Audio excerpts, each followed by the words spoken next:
মুহূর্তে আসলাম মিনি ফুচকা পার্কে দেখার জন্য। তো অনেক রকমের জিনিস আসছে এই পার্কে, মিনি ফুচকা পার্কে ভিন্ন জিনিস দেখার মতন।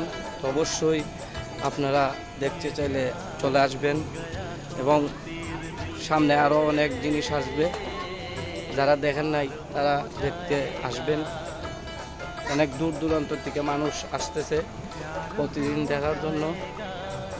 তো আমি এর আগেও একবার আসছিলাম, আবার এখন আমার ছেলেকে নিয়ে আসছি দেখার জন্য। তো অবশ্যই আপনারা দেখবেন ভিডিওটি। এবং আমি এই পার্কে উপর থেকে ভিডিও করতেছি। অবশ্যই খুব সুন্দর হয়েছে পার্কটি, আশা করি সামনে আরও সুন্দর হবে। এই যে দেখেন কত সুন্দর লাগতেছে। তো বন্ধুরা